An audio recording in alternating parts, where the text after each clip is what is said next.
Students, in the last class we discussed about chromatin, how exactly the structure of packaging of DNA will take place. We have discussed, students.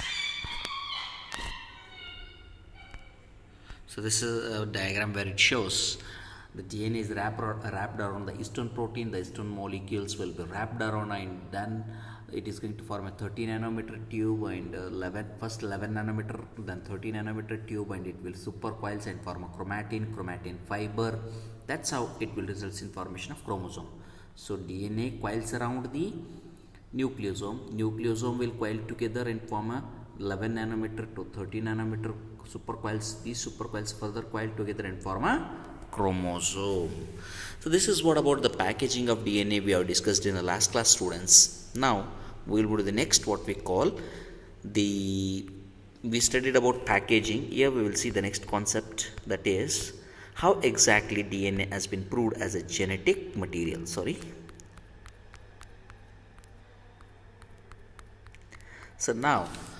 So the first experiment, it has been started by Francis Griffith. We call this as a Griffith experiment.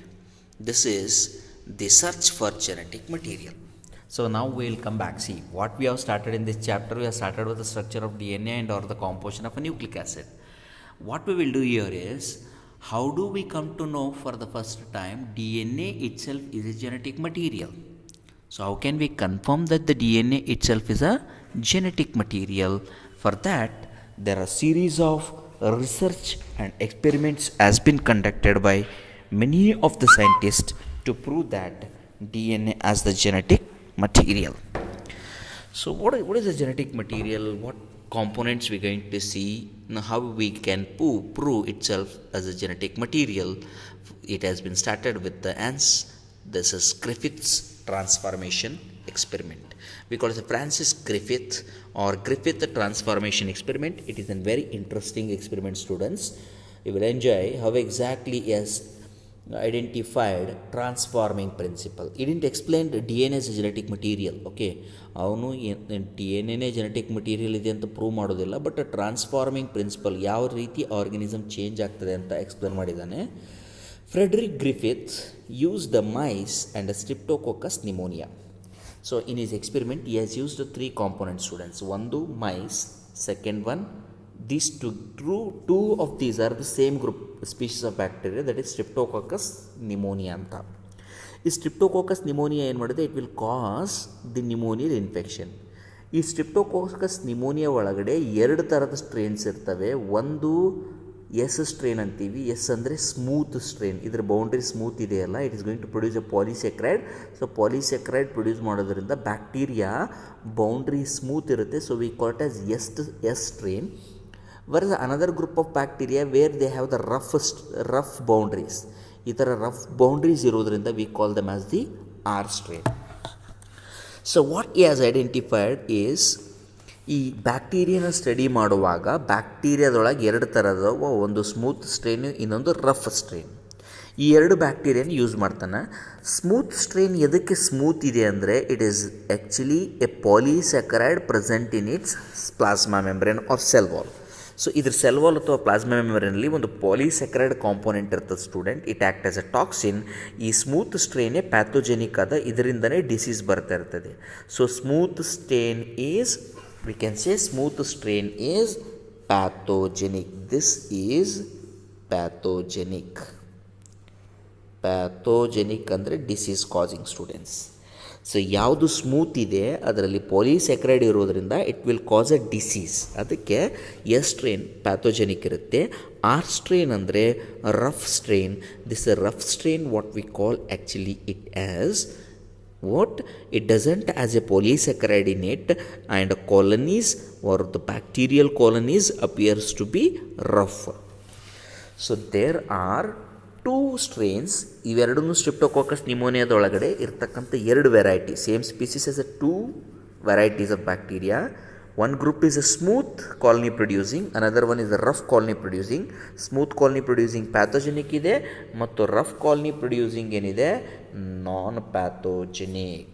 This is non-pathogenic, we can say. This is non-pathogenic. So ಇದು pathogenic ಇದೆ, ಇದು ನಾನ್ pathogenic. ಯಾವುದು ನಾನು pathogenic ಅಂತ ಹೇಳ್ತೀವಿ, we call.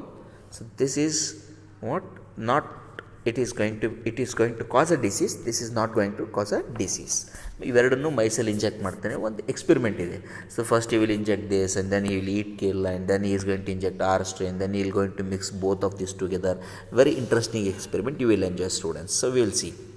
Streptococcus pneumonia has a two strains. A smooth strain is called as a virulent strain ಅಥವಾ pathogenic. ಎರಡು same word student. Virulent ಅಂದ್ರೂ ಡಿಸೀಸ್ ಕಾಸಿಂಗ್ ಮತ್ತು ಪ್ಯಾಥೋಜೆನಿಕ್ ಅಂದರೂ ಕೂಡ disease causing. As a polysaccharide mucus coat causes pneumonia. So smooth ಸ್ಟ್ರೇನಲ್ಲಿ ಒಂದು polysaccharide ಇರ್ತದೆ, ಇದು ವೈರ್ಲೆಂಟ್ ಸ್ಟ್ರೇನ್ ಆದ, ಅದರಿಂದ ನಿಮೋನಿಯಾ ಬರುತ್ತೆ. Rough strain is non virulent, no mucus coat do not cause pneumonia. Rough ಸ್ಟ್ರೇನಲ್ಲಿ ನಾವು ಒಂದು ನಾನ್ ವೈರ್ಲೆಂಟ್ ಇದೆ ಮತ್ತು what we going to find is it is rough in nature and it's going to cause a disease. It is not going to cause a disease. Non virulent strain ಅಂದರೆ disease cause ಮಾಡಲ್ಲ, virulent strain ಅಂದರೆ disease ಮಾಡುತ್ತೆ students. ಎದಕ್ಕೆ virulent strain ಅಥವಾ smooth ಸ್ಟ್ರೇನಲ್ಲಿ ಒಂದು polysaccharide ಅದ, ಈ ಪಾಲಿಸ್ಯಾಕರೈಡಿಂದನೇ ಡಿಸೀಸ್ ಬರುತ್ತೆ. It is a toxin. Then what we have, okay ನಾವ್ he has designed an experiment. First ಏನು ಮಾಡ್ತಾನೆ, ಈ ಥರ ಬ್ಯಾಕ್ಟೀರಿಯನ್ ಆ್ಯಕ್ಚುಲಿ ನಾವು ಕಲ್ಚರಲ್ಲಿ ಬೆಳೆಸ್ಬಿಟ್ಟು ಟೆಸ್ಟ್ ಟ್ಯೂಬ್ ಒಳಗೆ ತೊಗೋತೀವಿ. ಈಗ he has designed an experiment. ಯಾರು? Frederick ಎನ್ಸ್ Griffith. So Frederick ಎನ್ಸ್ Griffith he has designed an experiment. ಏನು ಡಿಸೈನ್ ಮಾಡ್ತಾರಂದರೆ, you want to see how exactly this infection will occur in a mouse. He wanted to just study about the bacteria, but he has identified one interesting concept. What about this? ಈ living ಎಸ್ಟ್ರೇನ್ನ ತಗೊಂಡು, ಈ ಒಂದು ವೇಳೆ living ಎಸ್ಟ್ರೇನ್ನ ಮೈಸಲ್ಲಿ inject ಮಾಡಿದರೆ ಮೈಸಲ್ಲಿ ಡಿಸೀಸ್ ಡೆವಲಪ್ ಆಗಿ mice got died students. Okay, what interesting experiment first he has done. First living ಎಸ್ಟ್ರೇನ್ನ ಇಂಜೆಕ್ಟ್ ಮಾಡಿದಾಗ ಏನಾಗುತ್ತೆ, ಮೈಸ್ ಒಳಗಡೆ ಎಸ್ಟ್ರೇನ್ ಹೋಗ್ಬಿಟ್ಟು ನಿಮೋನಿಯಾ ಕಾಸ್ ಮಾಡಿ ಮೈಸ್ ಗಾಟ್ ಡೈಡ್. ಸೆಕೆಂಡಲ್ಲಿ ಈ ಲಿವಿಂಗ್ ಆರ್ ಸ್ಟ್ರೇನ್ ಅಂದರೆ ರಫ್ ಸ್ಟ್ರೇನ್, ನಾನ್ ವೈರ್ಲೆಂಟ್, ಇದು ಡಿಸೀಸ್ ಕಾಸ್ ಮಾಡೋದಿಲ್ಲ, ಮೈಸಿಗೆ ಇಂಜೆಕ್ಟ್ ಮಾಡ್ತಾನೆ, ಮೈಸಲ್ಲಿ ಬ್ಯಾಕ್ಟೀರಿಯಾದೇನು ಡಿಸೀಸ್ ಡೆವಲಪ್ ಆಗೋಲ್ಲ, but this will live. Mice is not died, mice lived. ಅದು ಏನಂತೀವಿ second step. R strain injected into mice was alive. Next what you will do, you will take this S strain, heat kill the S strain.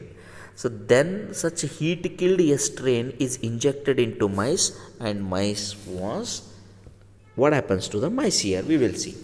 ಏನು ಮಾಡ್ತಾನೆ, first smooth strain ಅಂದರೆ ವೈರ್ಲೆಂಟ್ ಅಥವಾ pathogenic ಅದ, ಇದರಿಂದ disease ಬರ್ತದೆ, ಮೈಸ್ಗೆ inject ಮಾಡ್ತಾನೆ, mice get dies. R ಸ್ಟ್ರೇನ್ನ ಇಂಜೆಕ್ಟ್ ಮಾಡಿದಾಗ ಮೈಸಲ್ಲಿ ಡಿಸೀಸ್ ಬರೋದಿಲ್ಲ, ಯಾಕಂದರೆ ರಫ್ ಸ್ಟ್ರೇನ್ ಅಂದರೆ ನಾನ್ ಪ್ಯಾಥೋಜೆನಿಕ್ ಅಥವಾ ನಾನ್ ವೈರ್ಲೆಂಟ್ ಸ್ಟ್ರೇನ್ ಇದೆ. ಫಸ್ಟ್ ವೈರ್ಲೆಂಟ್ ಸ್ಟ್ರೇನ್ನ ತೊಗೊಂಡು ಹೀಟ್ ಮಾಡಿ ಕಿಲ್ ಮಾಡಿಬಿಟ್ಟು ಅಂಥ ಎಸ್ ಸ್ಟ್ರೇನ್ನ ಈ will inject into mice. What happens to the ಮೈಸಲ್ಲಿ ಡಿಸೀಸ್ ಡೆವಲಪ್ ಆಗೋದಿಲ್ಲ, ಮೈಸ್ ವಿಲ್ ಬಿ ಅಲೈವ್. ಯಾವಾಗ ಎಸ್ ಹೀಟ್ ಕಿಲ್ಡ್ ಸ್ಟ್ರೇನ್ನ ಇಂಜೆಕ್ಟ್ ಮಾಡಿದಾಗ ಮೈಸ್ ಗಾಟ್ ಅಲೈವ್. ಸೊ ಇಲ್ಲಿ ಮೈಸ್ಗೆ ಇನ್ಫೆಕ್ಷನ್ ಆಗೋದಿಲ್ಲ ಸ್ಟೂಡೆಂಟ್ಸ್. ಎದಕ್ಕೆ? ಆಲ್ರೆಡಿ ಹೀಟ್ ಮಾಡಿಬಿಟ್ಟು ಬ್ಯಾಕ್ಟೀರಿಯಾನ ಕಿಲ್ ಮಾಡಿದ್ದಾನೆ. This is very common. Usually we will boil the milk to kill the bacteria present in the milk. We call it as a pasteurization, where by heating we can destroy the bacteria and bacteria unable to multiply because it is died, so the mice will not develop infection. So this is what we call, so mice got alive. So ಮೂರು steps ಅದಾವೆ ಇಲ್ಲಿ ಈ ಒಂದು ಎಕ್ಸ್ಪೆರಿಮೆಂಟಲ್ಲಿ. First S ಸ್ಟ್ರೇನ್ನ inject ಮಾಡ್ತಾನೆ, mice will get develop disease and die because S strain is virulent. Second R ಸ್ಟ್ರೇನ್ನ inject ಮಾಡ್ತಾನೆ, mice is alive because the mice has not developed disease because the R strain is a non virulent ಅಥವಾ non pathogenic strain ಇದೆ. ಇನ್ನು third ಸ್ಟೆಪ್ಪಲ್ಲಿ ಏನು ಮಾಡ್ತಾನೆ, ಈ will take A strain, heat it and kill the S strain. Such heat killed S strain is injected into mice. Now what happened to the mice? Mice was alive. No bacterial cells are found in a mice body. Mice get alive. Then what we have is interestingly, so such into this what he will do is ಇವಾಗ ಈ heat ಮಾಡಿ kill ಮಾಡಿರ್ತಕ್ಕಂಥ S strain ಒಳಗಡೆ R ಸ್ಟ್ರೇನ್ನ ಹಾಕ್ಬಿಟ್ಟು overnight incubate ಮಾಡಿ ಅಂಥ R ಸ್ಟ್ರೇನ್ನ ಮೈಸ್ಗೆ ಇಂಜೆಕ್ಟ್ ಮಾಡ್ತಾನೆ students. What is the third step? You see very simple.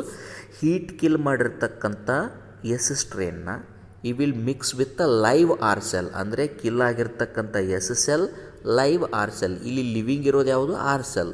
So R ಸೆಲ್ನ ಮೈಸಲ್ಲಿ ಇಂಜೆಕ್ಟ್ ಮಾಡಿದಾಗ ಏನಾಗುತ್ತೆ? ಇಲ್ಲಿ ಏನಾಗಿದೆ, ಆರ್ ಸೆಲ್ನ ಮೈಸ್ಗೆ ಇಂಜೆಕ್ಟ್ ಮಾಡಿದಾಗ ಮೈಸ್ ವಾಸ್ ಅಲೈವ್. ಇಲ್ಲಿ ಮೈಸ್ ವಾಸ್ ಅಲೈವ್. ಅದೇ ಲಿವಿಂಗ್ ಆರ್ ಸೆಲ್ಗೆ ಡೆಡ್ ಎಸ್ ಸೆಲ್ ಜೊತೆ ಮಿಕ್ಸ್ ಮಾಡಿದಾಗ mice got died. So this is the question here. What happens is, ಇಲ್ಲಿ ಆರ್ ಸ್ಟ್ರೇನ್ ಏನು ಡಿಸೀಸ್ ಮಾಡ್ತಿದ್ದಿಲ್ಲ ಅಂಥದ್ದು ಆರ್ ಸ್ಟ್ರೇನ್ ಡಿಸೀಸ್ ಮಾಡಂಗೆ ಆಗ್ತದೆ. So this is called as what? Transforming principle. ಇದು ಟ್ರಾನ್ಸ್ಫಾರ್ಮೇಷನ್ ಮಾಡಿತ್ತು ಆರ್ ಸೆಲ್ನ. ನಾನ್ ಪ್ಯಾಥೋಜೆನಿಕ್ ಇರ್ತಕ್ಕಂಥ ಆರ್ ಸೆಲ್ನ ಪ್ಯಾಥೋಜೆನಿಕ್ ಆಗಿ ಮಾಡ್ತು. ಇದಕ್ಕೆ ನಾವು ಟ್ರಾನ್ಸ್ಫಾರ್ಮಿಂಗ್ ಪ್ರಿನ್ಸಿಪಲ್ ಅಂತೀವಿ students. So what is the transforming principle? Nothing but the non pathogenic R cell ಅಥವಾ non virulent R cell transformed into virulent S cell. ಹೆಂಗೆ ಗೊತ್ತಾಯ್ತಂದ್ರೆ ಅವನಿಗೆ ಈ ಎಸ್ ಸ್ಟ್ರೇನ್ ಇಂಜೆಕ್ಟ್ ಮಾಡಿದ ಮೈಸೆಲ್ ಸತ್ತಿರ್ತಕ್ಕಂಥ ಮೈಸ್ ಬಾಡಿಯಿಂದ ಒಂದು ಬ್ಯಾಕ್ಟೀರಿಯಾ ಐಸೋಲೇಟ್ ಮಾಡಿದರೆ ಎಸ್ ಸ್ಟ್ರೇನ್ ಕಾಣಿಸ್ತದೆ. ಆ ಸ್ಟ್ರೇನ್ನ ಇಂಜೆಕ್ಟ್ ಮಾಡಿಬಿಟ್ಟು ಈ ಮೌಸ್ದ ಬಾಡಿಯಿಂದ ಐಸೋಲೇಟ್ ಮಾಡಿರೋ ಬ್ಯಾಕ್ಟೀರಿಯಾ ನೋಡಿದರೆ ಅಲ್ಲಿ ಎಸ್ ಸ್ಟ್ರೇನ್ ಕಾಣಿಸ್ತದೆ. ಇಲ್ಲಿ ಹೀಟ್ ಕಿಲ್ಡ್ ಎಸ್ ಸ್ಟ್ರೇನ್ ಹಾಕಿ ಮೈಸಲ್ಲಿ ಇಂಜೆಕ್ಟ್ ಮಾಡಿದಾಗ ಇದ್ರ ಬಾಡಿದು ತೊಗೊಂಡು ಬ್ಯಾಕ್ಟೀರಿಯಾ ನೋಡಿದರೆ ಏನೋ ಬ್ಯಾಕ್ಟೀರಿಯಾ ಕಾಣೋದಿಲ್ಲ. ಇವಾಗ ನಾವಿಲ್ಲಿ ಲಿವಿಂಗ್ ಆರ್ ಸೆಲ್ ಹಾಕಿದ್ದೀವಿ, ಡೆಡ್ ಎಸ್ ಸೆಲ್ ಹಾಕಿದ್ದೀವಿ. ಇದನ್ನು ಇಂಜೆಕ್ಟ್ ಮಾಡಿಬಿಟ್ಟು ಡೆತ್ ಆದಮೇಲೆ, ಡೆತ್ ಆಗಿದ್ದು ಸರ್ಪ್ರೈಸ್ ನಮಗೆ. ದೆನ್ ಡೆತ್ ಆದಮೇಲೆ ಮೈಸ್ನ ಬಾಡಿಯಿಂದ ಬ್ಯಾಕ್ಟೀರಿಯಾ ಬೆಳೆಸಿದರೆ ಇಲ್ಲಿ ನಮಗೆ ಯಾವ ಬ್ಯಾಕ್ಟೀರಿಯಾ ಬರಬೇಕು students? Because we have injected with a live R cell and dead smooth killed cells. But interestingly, we were expecting R cell, but we will get a S cell. So in the fourth step, what happened is when S strain heat killed plus R strain live injected into mice got died. This is what the Griffith said as a transforming principle, where something from the S heat killed solution is capable of transforming R cell to S cell. ಇಲ್ಲಿ ನಾವು R cell live ಹಾಕಿದ್ದೀವಿ, dead ಆಗಿರ್ತಕ್ಕಂಥ S cell ಹಾಕಿರ್ತೀವಿ. So dead ಆಗಿರ್ತಕ್ಕಂಥ S cell R ಸೆಲ್ನ S cell ಆಗಿ ಬದಲಾವಣೆ ಮಾಡ್ತದೆ. ಈ ಬದಲಾವಣೆ ಆಗೋದಕ್ಕೆ ಟ್ರಾನ್ಸ್ಫಾರ್ಮಿಂಗ್ ಪ್ರಿನ್ಸಿಪಲ್ ಅಂತಾರೆ. This is what explained by the Frederick Griffith. So this is what we call it as a Frederick Griffith experiment, students. So what exactly he found, he concluded that some transforming principle transformed heat killed S strains to R strain. It enabled R strain to synthesize smooth polysaccharide coat and become virulent. This is due to transfer of genetic material. Sorry students, ಇಲ್ಲೊಂದು mistake ಆಗಿದೆ ನೋಡ್ರಿ. ಏನಿದೆ, he concluded that some transforming principle transformed heat killed S strain ಅಲ್ಲ, it is transforming principle transformed R strain to S strain. ಇಲ್ಲಿ ಏನಂತದೆ, S strain to R strain ಕೊಟ್ಟರೆ actually so R strain ಇರ್ತದೆ ಇಲ್ಲಿ, living ಇರೋದು R strain which is transformed into S strain. So this is what ಈ concluded it as a transforming principle. Students, what happened here? Very simple. When we injected, I'll just want to show you here, students. Sorry. So what exactly here happened when we injected S strain into mice? Okay, mice was live. Mice got died actually. D I will write, students. Mice got died. When we injected R strain into mice was alive, okay, live. Then he has taken S and he has heat killed it. S heat killed, then injected into mice got live only. It didn't died. Okay, mice didn't died because yes, heating up the smooth strain has destroyed the polysaccharide strain. That's why mice didn't get a disease. Next, what he will do is S heat killed plus R strain. Here S is heat killed, living R cells when injected into mice got died. This is what exactly we call it as transforming principle, students. So what is the transforming principle here? Smooth heat killed plus R strain will transform mice into what we call it as, what we will see here, mice is transformed into smooth heat killed plus R strain. It has made smooth heat killed cell to get transform itself and form what exactly what we call it as dead cell.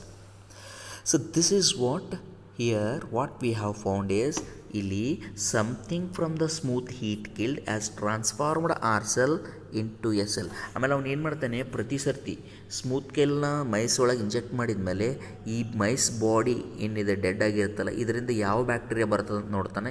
S, ಸ್ಮೂತೇ ಬರುತ್ತೆ. ಇದರಿಂದ ನೋಡಿದರೆ R ಬರ್ತದೆ. ಇದರಿಂದ ನೋಡಿದಾಗ ಯಾವುದೇ bacteria ಬರೋದಿಲ್ಲ. But ಇಲ್ಲಿ ನಾವು ಲಿವಿಂಗ್ ಆರ್ ಸೆಲ್ ಹಾಕಿದ್ದೀವಿ, ಡೆಡ್ ಎಸ್ ಸೆಲ್ ಹಾಕಿದ್ದೀವಿ. ನಮ್ಗೆ ಆರ್ ಸೆಲ್ ಎಕ್ಸ್ಪೆಕ್ಟ್ ಮಾಡ್ತಾ ಇದ್ವಿ, ಇದ್ರ ಬಾಡಿಯಿಂದ ನಮಗೆ ಸ್ಮೂತ್ ಸೆಲ್ ಸಿಗ್ತವೆ. This will confirm about what exactly we call it as the transforming principle of the Griffith students. Now, so we will move. What happened here is the second experiment it is done, that is biochemical characterization of a transforming principle is done by Avery, McCarty and McLeod. So ಇದು ನನಗೆ I hope you got this students. ನನಗೆ what I want to know is, ನಿಮಗೆ ಇಲ್ಲಿ exactly confuse ಆಗೋದು ಬೇಡ, very simple. ಈಗ smooth usually ಏನು ಮಾಡಿದ್ದಾನೆ, ಗ್ರಿಫಿತ್ ಟ್ರಾನ್ಸ್ಫಾರ್ಮಿಂಗ್ ಪ್ರಿನ್ಸಿಪಲ್ ಒಳಗೆ students, Griffith was working on Griffith was working on two thing. ಒಂದು ಬ್ಯಾಕ್ಟೀರಿಯಾ ಇತ್ತು, ಯಾವುದು, ಒಂದು ಸ್ಟ್ರಿಪ್ಟೋಕೋಕಸ್ ನಿಮೋನಿಯಸ್ ಬ್ಯಾಕ್ಟೀರಿಯಾ. ಅದನ್ನು ರ್ಯಾಟ್ ಒಳಗೆ ಇಂಜೆಕ್ಟ್ ಮಾಡ್ತಾನೆ. ಬಟ್ ಸ್ಟ್ರಿಪ್ಟೋಕೋಕಸ್ ನಿಮೋನಿಯದೊಳಗೆ 2 ಸ್ಟ್ರೇನ್ ಅವ. ಒಂದು ವೈರ್ಲೆಂಟ್ ಸ್ಟ್ರೇನ್ ಅಂದರೆ ಡಿಸೀಸ್ ಕಾಸ್ ಮಾಡ್ತದೆ, ಅದಕ್ಕೆ ಎಸ್ ಸ್ಟ್ರೇನ್ ಅಂತೀವಿ. ಇನ್ನೊಂದು ನಾನ್ ವೈರ್ಲೆಂಟ್ ಸ್ಟ್ರೇನ್ ಅಂದರೆ ರಫ್ ಸ್ಟ್ರೇನ್ ಅದೇ, it is not going to cause any kind of disease. ಇವಾಗ what we will see here is, when a smooth cell ಅವನೇನು ಮಾಡ್ತಾನೆ, ಫಸ್ಟ್ ಈ ವಿಲ್ ಟೇಕ್ ಸ್ಮೂತ್ ಅಂದರೆ ವೈರ್ಲೆಂಟ್ನ ಮೈಸಲ್ಲಿ ಇಂಜೆಕ್ಟ್ ಮಾಡಿದರೆ ಮೈಸಿಗೆ ಡಿಸೀಸ್ ಬಂದು ಮೈಸ್ ಗೆಟ್ ಡೈಸ್, ಅದ್ರ ಬಾಡಿಯಿಂದ ಕೂಡ ಸ್ಮೂತ್ ಸೆಲ್ಸೇ ಬರ್ತಾವೆ. ಆರ್ ಸೆಲ್ಗೆ ಮೈಸಲ್ಲಿ ಇಂಜೆಕ್ಟ್ ಮಾಡಿದಾಗ ಲೈವ್ ಅಂದರೆ mice will not die because R is a non virulent pathogenic, disease cause ಮಾಡೋದಿಲ್ಲ. ಅದಕ್ಕೆ ಇದ್ರ ಬಾಡಿಯಿಂದ ಎಕ್ಸ್ಟ್ರಾಕ್ಟ್ ನೋಡಿದರೆ ಆರ್ ಸೆಲ್ಲೇ ಬರುತ್ತೆ. ಸ್ಮೂತ್ ಹೀಟ್ ಕಿಲ್ಡ್ ಸೆಲ್ನ ಹೀಟ್ ಮಾಡಿ ಮೈಸ್ ಒಳಗೆ ಇಂಜೆಕ್ಟ್ ಮಾಡಿದರೆ ಅದ್ರ ಬಾಡಿಯಿಂದ ಯಾವುದೇ ಬ್ಯಾಕ್ಟೀರಿಯಾ ಬರಲ್ಲ, ಬಿಕಾಸ್ ಈಗ bacteria is got died because of heat killing ಅಂತ. ಡೆತ್ ಆಗಿರ್ತಕ್ಕಂಥ ಹೀಟ್ ಕಿಲ್ಡ್ ಬ್ಯಾಕ್ಟೀರಿಯಾನ ಲೈವ್ ಆರ್ ಸೆಲ್ ಜೊತೆ ಮಿಕ್ಸ್ ಮಾಡಿ ಮೈಸಲ್ಲಿ ಇಂಜೆಕ್ಟ್ ಮಾಡಿದಾಗ ಮೈಸ್ ಸರ್ಪ್ರೈಸಿಂಗ್ಲಿ ಗಾಟ್ ಡೈಡ್. ಇಲ್ಲಿ ನಾವು ಲೈವ್ ಆರ್ ಸೆಲ್ನ ಹಾಕಿದಾಗ ಮೈಸ್ ಡೆತ್ ಆಗಿರೋದಿಲ್ಲ, ಬಟ್ ಇಲ್ಲಿ ಮೈಸ್ ಡೆತ್ ಆಗ್ತದೆ. ಸೊ ಎದಕ್ಕೆ ಡೆತ್ ಆಯಿತು ಅಂದರೆ, what is says something from the smooth heat killed is transferred the R cell into S cell, pathogenic ಆಗ್ತದೆ. ಸೊ ಇದರಿಂದಾಗಿ ಮೈಸ್ಗೆ ಡಿಸೀಸ್ ಬಂದು ಮೈಸ್ ಗೆಟ್ ಡೈಸ್ ಮತ್ತು ಮೈಸ್ ಬಾಡಿಯಿಂದ ಕೂಡ ಸ್ಮೂತ್ ಸೆಲ್ಸೇ ಎಕ್ಸ್ಟ್ರಾಕ್ಟ್ ಆಗಿದ್ದಾವೆ ಸ್ಟೂಡೆಂಟ್ಸ್. ಸೊ ಇದನ್ನು what the Francis Griffith will say is, it is called as transforming principle. Something from the smooth heat killed solution, it has transformed R cell back into smooth cell and caused the disease to the mice and mice got died. ಈ next ಏನಂದರೆ, ಏನು component, which component of the smooth heat killed. ನಾವು smooth heat kill ಮಾಡಿದ್ಮೇಲೆ ಇದರೊಳಗೆ ಏನು ಬಂತು ಅದು R ಸೆಲ್ನ ಎಸ್ ಸೆಲ್ ಆಗಿ ಹೆಂಗೆ ಟ್ರಾನ್ಸ್ಫರ್ ಮಾಡ್ತು ಅಂತ ನೋಡೋದಕ್ಕೋಸ್ಕರ, ಇದ್ರ ಒಳಗಡೆ ಏನು ಕೆಮಿಕಲ್ ಅದಂತ ನೋಡೋದಕ್ಕೋಸ್ಕರ biochemical characterization of the transforming principle is done by 3 scientists, what we call the Avery, McLeod and McCarty students. So the 3 scientists, what we call as Avery, McLeod and McCarty, were 3 scientists worked to determine the biochemical nature. Keep in mind students, this is an experiment to know what exactly is the chemical component from the transforming principle which has transformed R cell into S cell. So they want to know what chemical component of the smooth heat killed component, that is smooth heat killed in the yava chemical component it has influenced the transformation of R cell to S cell. So what they have done to prove that, they have done one of the very interesting experiment. ಇವ್ರದ್ದು main ಏನಿರುತ್ತಂದರೆ, ಏನು biochemical ಇದ್ರೊಳಗಡೆ ಇದೆ, what biochemical component is there inside the transforming principle ಅಂದರೆ smooth heat killed solution ಒಳಗೆ ಏನು biochemical component ಅದ, ಯಾವ ಕಾಂಪೊನೆಂಟಿಂದ R cell ಇರ್ತಕ್ಕಂಥದ್ದು. ಇಲ್ಲಿ ಏನಾಗಿದೆ actually they want to know R cell ಇಂದ ಎಸ್ ಸೆಲ್ ಟ್ರಾನ್ಸ್ಫಾರ್ಮ್ ಆಯಿತು. ಎದರಿಂದ ಎಸ್ ಹೀಟ್ ಕಿಲ್ಡ್ ಸೆಲ್ಸ್ನ ಮಿಕ್ಸ್ ಮಾಡೋದಕ್ಕೋಸ್ಕರ. ಸೊ ಎಸ್ ಹೀಟ್ ಕಿಲ್ಡ್ ಸೊಲ್ಯೂಷನಿಂದ ಏನು ಕಾಂಪೊನೆಂಟ್ ಬಂದು ಆರ್ ಸೆಲ್ ಇರೋದು ಎಸ್ ಎಲ್ ಆಯಿತು. ಇದಕ್ಕೆ ನಾವು ವಾಟ್ ಟ್ರಾನ್ಸ್ಫಾರ್ಮಿಂಗ್ ಪ್ರಿನ್ಸಿಪಲ್. ಈ ಟ್ರಾನ್ಸ್ಫಾರ್ಮಿಂಗ್ ಪ್ರಿನ್ಸಿಪಲ್ ಕೆಮಿಕಲಿ ಎದರಿಂದ ಆಗಿದೆ ಅಂತ ನೋಡೋದು this experiment we will discuss. That is what this is a second experiment in the search for genetic material. Students, assignment question for the today is explain the transforming principle of explain the transforming principle of Griffith. Sorry students. Explain the transforming principle of Griffith experiment. Complete Griffith experiment ನೀವು ಆ ಮೈಸ್ದೊಳಗೆ ಯಾವ್ದು inject ಮಾಡಿದ what exactly that schematic presentation NCERT textbook follow ಮಾಡಿದ್ರೆ you will get it. You just go through it and do. Thank you students. Further the search for the genetic material we will discuss the second experiment in the next class.